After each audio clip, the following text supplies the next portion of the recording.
اعوذ باللہ من الشیطان الرجیم، بسم اللہ الرحمن الرحیم، الحمدللہ رب العالمین، ثم الصلاۃ والسلام علی اشرف الانبیاء والمرسلین، اما بعد۔ ناظرین کرام، السلام علیکم۔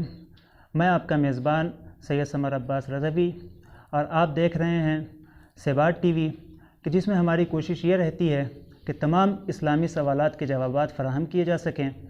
آج ہمارے ساتھ پروگرام میں تشریف رکھتے ہیں عالی جناب مولانا کمیل الحسینی صاحب، جن کا تعلق چتوڑا مظفر نگر سے ہے۔ آج کا ہمارا موضوع ہے استقبال ماہ مبارک رمضان اور اس میں ہماری ذمہ داریاں۔ آئیے مولانا سے آپ کی ملاقات کراتے ہیں۔ مولانا صاحب، السلام علیکم ورحمۃ اللہ وبرکاتہ۔ وعلیکم السلام ورحمۃ اللہ۔ مولانا، ہم آپ کا اس پروگرام میں خیر مقدم کرتے ہیں۔ شکریہ، جزاک اللہ۔ جیسا کہ آپ کے علم میں ہے کہ آج کا ہمارا موضوع ماہ مبارک استقبال ماہ مبارک رمضان اور اس میں ہماری ذمہ داریاں ہیں۔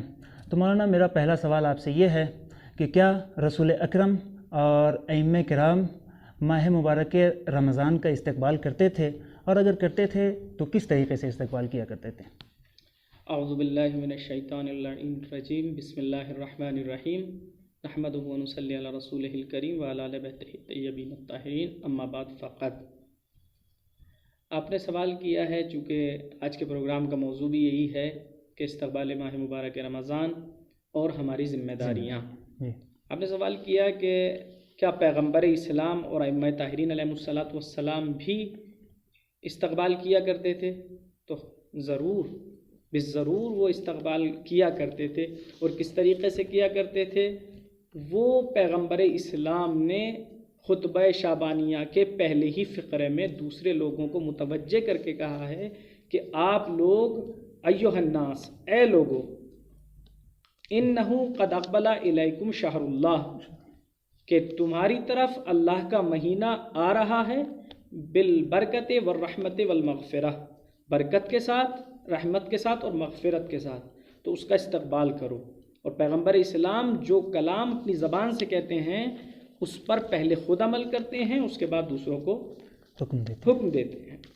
تو پیغمبر اسلام اپنے اصحاب کے ساتھ ماہ مبارک رمضان کا استقبال کیا کرتے تھے، اور ائمہ طاہرین علیہ الصلاۃ والسلام بھی ماہ مبارک رمضان کا استقبال کیا کرتے تھے۔ اور بالاخص امام سجاد علیہ الصلاۃ والسلام کے بارے میں ملتا ہے کہ جب ماہ مبارک رمضان آتا تھا تو امام اتنے خوش ہوتے تھے اور اتنے اہتمام کیا کرتے تھے کہ جیسے جب کوئی نئی دلہن آنے والی ہوتی ہے اور گھر میں تیاری کی جاتی ہے شادی کے موقع پہ، امام اس طریقے سے ماہ مبارک رمضان کے لیے آمادگی اور تیاری کیا کرتے تھے، اس طریقے سے استقبال کیا کرتے تھے۔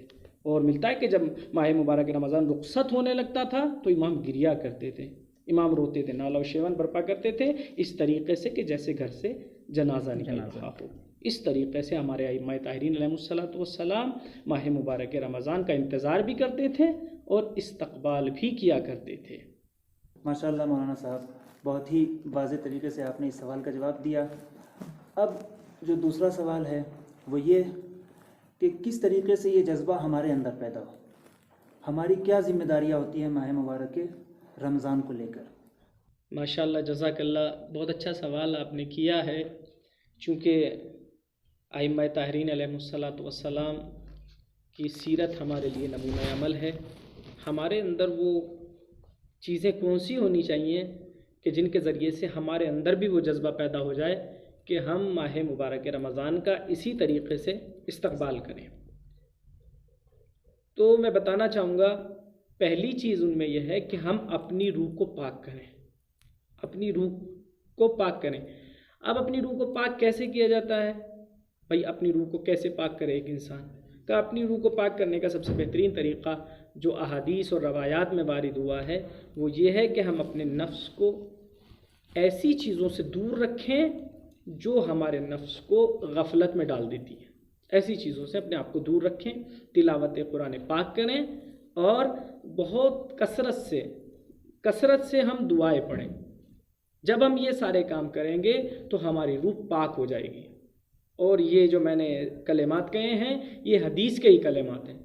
ابا سلت نقل کرتے ہیں امام رضا علیہ الصلاۃ والسلام سے کہ جب ماہ مبارک رمضان آنے والا تھا، چند دن باقی تھے، میں امام کی خدمت میں حاضر ہوا، میں نے سلام کیا، امام نے جواب سلام دیا، تو امام نے مجھ سے کہا ابا سلت، ماہ شعبان کا زیادہ تر حصہ گزر چکا ہے، کیا تم نے اس سے استفادہ کیا ہے؟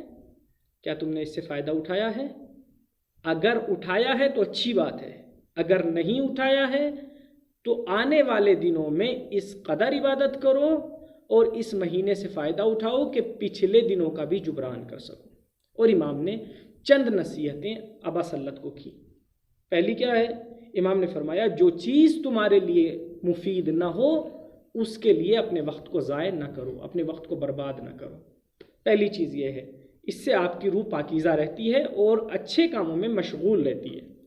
دوسری چیز، کثرت سے تلاوت کلام پاک کرو، چونکہ آنے والا مہینہ ماہ مبارک رمضان ہے جس کو بہار قرآن کا مہینہ کہا جاتا ہے، اس لیے آپ پہلے سے آمادہ ہو جائیں، تلاوت کلام پاک کے لیے اپنے نفس کو، اپنی روح کو آمادہ رکھیں۔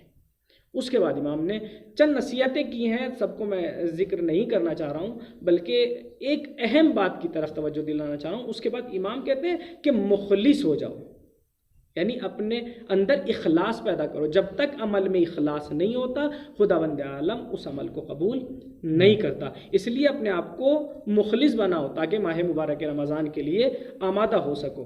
اور اس کے بعد امام نے جو آخری نصیحت فرمائی ہے جو قابل توجہ ہے اور آج کے لیے سب سے اہم ہے، امام نے فرمایا اے ابا سلت، اللہ پر توکل کرو، اللہ پر توکل کرو، چونکہ قرآن مجید میں خداوند عالم خود فرماتا ہے وَمَن يَتَوَكَّلْ عَلَى اللَّهِ فَهُوَ حَسْبُهُ، جو خداوند عالم پر توکل کرتا ہے وہ بے نیاز ہو جاتا ہے، اس کے لیے وہ کافی ہے۔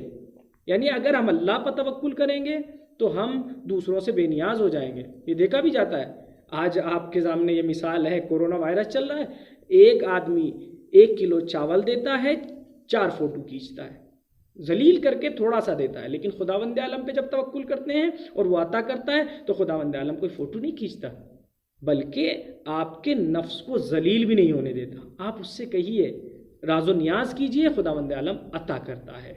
اسی طریقے سے ایک بات کی طرف میں ایک داستان، چھوٹی سی داستان ہے، اس کی طرف آپ کو توجہ دلانا چاہوں گا کہ اللہ پر اگر توکل ہوتا ہے وہ کس طریقے سے ہماری مدد کرتا ہے اور کس طریقے سے ہماری روح پاک ہو جاتی ہے۔ ایک بچہ تھا، فٹ بال کھیل رہا تھا ننگے پاؤں۔ ایک انسان نے دیکھا کہ بچہ بڑا اچھا ہے، فٹ بال کھیل رہا ہے لیکن ننگے پاؤں کھیل رہا ہے۔ اس نے ارادہ کیا کہ میں جوتے خریدوں گا اور اس بچے کو دوں گا۔ اس نے جوتے خریدے اگلے دن اور لے کر اس بچے کے پاس پہنچا، کہا بیٹا یہ پہن لیجئے۔ اس بچے نے جوتے پہن لیے اور اپنے معصومانہ انداز میں کہا کیا آپ خداوند عالم ہیں؟ اس نے کہا نہیں میں خدا نہیں ہوں۔ کہا پھر اس کے دوست ہوں گے؟ کہا ہاں میں اس کا دوست ہوں۔ کہا بیٹا آپ نے یہ سوال کیوں کیا؟ کہا انکل میں نے یہ سوال اس لیے کیا ہے چونکہ میں نے خداوند عالم سے شب کی تنہائی میں جوتے مانگے تھے، اے پروردگار میرے پاس جوتے نہیں ہیں، اے میرے مالک مجھے جوتے دے دے، اور اس نے آپ کو بھیج دیا۔ تو اس سے یہ بات بھی واضح ہو جاتی ہے، ایک تو ماہ مبارک رمضان کی آمادگی ہو جاتی ہے، ہماری روح پاک ہو جاتی ہے، دوسرے یہ ہے کہ خدا کا دوست بننا مشکل نہیں ہے بلکہ اس کے بندوں کی، ضرورت مند بندوں کی مدد کرتے چلے جاؤ، خداوند عالم کے دوست بنتے چلے جاؤ۔ ماشاءاللہ مولانا صاحب، بہت ہی عمدہ طریقے سے اور بہت ہی آسان الفاظ میں آپ نے اس سوال کا جواب دیا۔